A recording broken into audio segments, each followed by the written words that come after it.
Hi, this is Ann Hunter Logue, and I am talking today with Blair Chandler. Today is June 23rd, and I met Blair quite a long time ago when I lived in Colorado, and I had surgery on my knee, and I was going to a Reiki share that she was participating in as a Reiki practitioner. And we had a number of people that were working on that at that time. And I had a lot of pain, and the energy that she was able to channel into my knee was like so healing and so warm and soothing that I wanted to get to know her a little bit more, which I have. And she has continued doing her practice. She's also so interested and been involved in herbs and doing balms and tinctures and whatever with herbs. I think many more things than I even know now. So, Blair, welcome. Thank you, Anne. It's so great to be here. Hello, everyone. So, catch me up and let me know what you're up to these days. What are you doing? You're still Well, with Reiki. You still have a practice that you're doing. You're a little bit more on the move these days, I think, right? I take it on the road with me. Absolutely. Uh, I'm a little bit here in Boulder, Colorado, and a little bit in New Mexico, and a little bit all over the place on the trails and wherever actually I feel called to go. And so it's kind of fun to be a little bit in the nomadic world and uh, enjoying my car and where it takes me, but also just paying attention to the world around me and listening, deeply listening to where I'm supposed to be and what I'm doing, and incorporating herbs and incorporating watercolor painting, and I'm writing a lot. no, that's true. I forgot about that aspect. I mean, so we were also in a healing touch class together as we went through that certification, which is pretty comprehensive. So we both have gone through that, and both of us are And both of us are writers, and I both of celebrated us are readers. your Yeah. first book that came out. Yes. Thank you. Thank you. That's true. And your artwork is also very incredible. I mean, you've been doing that for quite a long time. Um, I looked you up in some of the posts that you had on Facebook, and your artwork is just amazing. I actually Thank you. made note of it so that when I do a more in-depth interview with you, maybe I can post some of those things because I love it. Really, it's beautiful. So, in your work now, are you incorporating all those aspects? Are you working mostly with the energy? What are you working on these days? I think I feel called to help people in transition to find voice, to find inner peace and clarity when things feel a little rough and chaotic on the outside, and the mind trash. The sense that we don't know what we're supposed to be doing and what's next, and a little uncomfortable in the a little uncertain and a little uncomfortable, maybe a little overwhelmed. And so I feel that that's a big part of my life, is to help people heal body shame, find voice, feel a little more comfortable in their own skin, and be doing the work that they came here to do, to recognize it, to have it reflected, to deeply listen to people's passions, and perhaps offer some objective 30,000 foot view, um, Oh, uh, ideas, and really it's just holding space so that people come to it on their own. But it's often nice to have somebody who's also a traveler and in transition and comfortable with it, to offer some guidance and put out a hand and just be there. So I find that's really a joy place for me, and uh, and yes, I reset, and I ground by being on the trails and in nature, and sleeping out under the stars, and walking the Colorado Trail, and just soaking in hot springs actually is like a happy, yummy. what's not to like about that for sure? Um, So it's you're really, really really super working fun. with the mental piece now. Are you more so than health issues. Is that correct? Or are you doing both, or you're Oh, I do both. I do, kind and of I working also your help. way? Yeah, I do it. I don't like to say I do it all, but I'm open and say yes to whatever's in front of me. So I've helped people literally at the end of their life, and I have recently spent time with two people that have gone through shoulder surgery, and and that's really interesting because there's the physical part, but I also am very aware of the role of mental and emotional in healing, and what a lot of people don't recognize or realize is that and I know you know this with healing touch, of course, is that first of all, the medications that are taken prior to surgery can really show up as congestion and slower. I can feel the difference when energy is not moving through the body, and flow is what we want things to be in motion or flow, and also but with a calmness and a centered and a groundedness. So sometimes things can get thrown off in surgery where a doctor it goes in to fix a body part, maybe puts in some extra material, and then leaves, and maybe the body needs maybe it's a little irritated or a little jacked up or something, and somebody may feel a little overwhelm or inflammation, and all those things can get frustrating in terms of healing. And so this idea that Reiki healing touch or some form of energetic assistance can really help somebody drop back into their body and move, I think, more gracefully or with ease in their healing process. And so that looks like maybe less pain or a little faster recovery, and gosh, who doesn't want to be back on their feet and out doing the But things they also, love? like, I think managing all of the issues that come with surgery or any kind of health issue, like there's a whole mind trip that goes along with that. I mean, because you have to manage that. You have to like come to the place where you recognize that this is the intervention that you want. But it's an integration of those two things. For me, it's always been because the healing touch or Reiki or whatever energy medicine, that's always been part of my protocol. So when I have surgery, I always do guided meditation, hypnosis before I have the surgery. So I prepare myself and my body as much as I can for that, to allow it to go through that healing process. But once you're on the other side of that, like you said, there's medication takes you past a certain point, but then, you have recovery and all those other things. So it is an integration. I mean, it is, and there's a mental piece that goes along with that as well as the physical part. And I think just being aware of that, which a lot of people aren't, they just kind of think, well, the pill is going to take it away. But yeah, I don't feel that that's really the best way to look at it or manage it. So I appreciate your way of looking at it, which is really holistic. It incorporates all those kind of things. So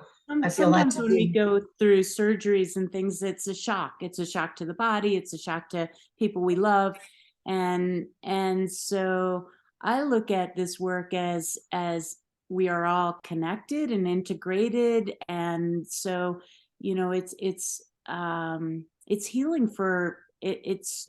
It maybe starts with one person or one aspect or a thought, but it that can really ripple through the people and the house in which we're healing, or our own home, and then the house, and then the community. So in many aspects, I hold it's taken me a while to realize that it's not about fixing, it's not about anything like that, but it's really about holding space for what's in the highest good for the person that's going through, and the family involved, and the loved ones. So that takes a lot of pressure off, and it also is very, what I really love about this work is the word empowerment. It brings this ability to be in relationship with our emotions and our physical body back into a place where we have say and we have control. And that's essentially a exceptionally powerful place to be. Even if you're frustrated, you're not alone. And to be in relationship with that emotion is quite a powerful path to embrace. And so there's support there. That's what I think that the Reiki and Healing Touch have offered me over the years, is this sense of uh, comfort and community and really resource for navigating turbulent times. And darn if we're not all being shoveled up a good heaping teaspoon of stuff to work through and work with. So Reiki and Healing Touch and other, I also work with core synchronism, and actually I don't even know what I call what I do anymore, but it's based Well, it becomes blended after a while when you work with different modalities. It's just like you intuitively know what's going to work with a certain person, but to me, it's so different than the Western model, which is just what I always call doing the brake job. Like when you have a car and it needs work on it, you just take it in and have the brakes fixed and then you're done. And I feel like that's the Western model is, you have a problem, they quote unquote fix it, and then you're done. I mean, the Healing Touch, the energy thing, is the compassionate way to give support, emotional and other ways, as you continue to heal and to allow the things to unfold and to, because it can be a very powerful journey to go through that. I mean, like it is a point of learning. It is a means of learning. And a lot of people that have had serious illnesses have said that has taught them so much to go through that kind of a process. But I think not everybody is aware of that or even tuned into it or even wanting it. So it's just interesting how it's presented. It's a big education piece, because a lot of times people run out of money after the surgery and they don't know or have had any experience with energetic work. And so that's my hope, is that we can combine that Western and complementary, and that when you get out of a surgery, a doctor might say, hey, have you considered some of these other modalities? They have really shown to increase the post-op time and get you back on your feet. So yeah, I really like it. I find that more and more people are curious and interested in taking their own well-being into their own hands. And it's a very complicated and a very complex and process. It's a lifelong learning, and there's no set, this is what it looks like. And to that point, when I work with somebody, there is one of the things that I really have to embrace is that people have their own relationship to healing and something greater than themselves, and something that they're working through with the medications, for example, that they are taking. And so this is it doesn't have necessarily a clear defined end result. It actually, for me, it's felt like when I first was introduced to Reiki, it felt like it opened more doors and I was asking more questions than actually getting the sense that I was fixed or I didn't have to do anything else. Because it does show you a different perspective that you're going down the road a certain way and you're thinking that this is this and that's, this is north, south, east, and west. And then you see there's other perspectives or other ways of looking at it. And I think that's really interesting to recognize that, this whole journey that we're on, this earthly journey, is just learning, and all of our experiences combine into that. And it can be beautiful if we accept it in that way. Well, that's what I was going to say, is that the piece that's so difficult for me has been the surrendering and the letting go. and trusting in this larger process, which is just, when I can do that, it is just, it's divine, it's glorious, it's Magical, absolutely. and so much, sparkle in the world around me. Like, I see the animals that come out, I see the connections that are happening, but I also come from a very um, humble place of knowing that control is something I really enjoy, and it's hard to let go. And I think that's, so I have great empathy for people who, like me, like to know what's next, and be in control of their process. And this has been quite a life lesson and journey in just, I guess, the present, being present to what is, and then being curious about what is, and then embracing what is. So I think it's also interesting as you learn energy work. And one of the things that I learned, which I was kind of surprised at, was you're taught not, like our old model, prayer. When somebody is sick, you say, I pray for them to get better, but we pray for their highest good because we don't know what kind of lessons this particular experience is meant to teach somebody. And so we pray for the highest good, whatever that should be. We don't like orchestrate how it should happen. We don't orchestrate what it should be. We just allow that space to happen and allow them to move through that in the way that they need to for their highest good. And that to me is a learning piece in itself, because everybody is trying to get from A to B. Like you said, it's just our whole model is just based on progress or whatever it is. So it's a lot to learn and practice for ourselves and others to help others to learn that we there are lessons within the difficulties. And so one of the things that I thought was interesting when I first started laying hands on people is that same thing of when I would get so frustrated that I couldn't see and hear and tell people what was going on, and that my style. So Reiki practitioners and healing touch practitioners, I've learned over the years, have different ways of engaging with energy. Some people hear, some people see, right. some people just know and feel, and I always thought that some of those gifts were greater than others. But one of the things that I've learned by being somebody who just has a knowingness is that it has taken it out of me, so it's not an ego thing, and it's given it to others. So I often say, what did you experience? How did you feel here? And then oftentimes people haven't been still enough to actually notice where they are feeling tingling or warmth or coolness, or maybe they hear stuff themselves that I don't hear. So it's really about the experience that somebody else is having. It's less about my experience. Mm-hmm. But I know that this work is exceptionally powerful because I've had that gift of reflection, and people who have been grateful for feeling things that they never could have imagined, and they're curious, and then they become more attuned and in tune with their own body and their own mind and their own process, and that to me is super exciting.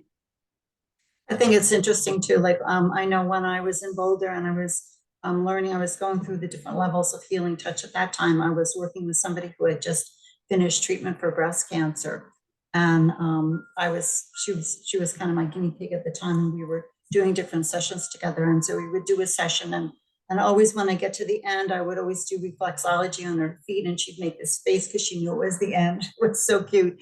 And so then when we finished, I'd ask her, what did you feel? What did you think? And so she would explain what happened. And there was one time where she said to me, well, I saw this image and it was a panda bear, and it was kind of hanging sideways, and it was in front of these chartreuse green trees. And I'm like, okay. I mean, it doesn't mean anything to me, but okay.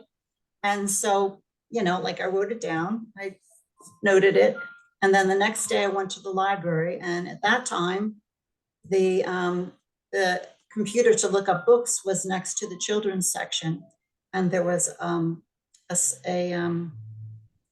offering of different children's books. And there was a book that looked exactly like her description. It was called Zen Shots.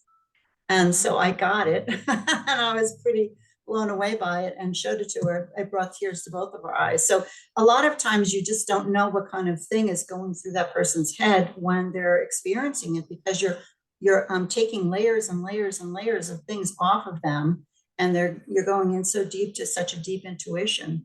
But it's just a beautiful process. It really is. I enjoy it as well. It's quite a learning lesson. So I thank you so much for spending this time with me and sharing all that you've learned along the way. How can people get in touch with you now? How is the best way? Is it through your email or?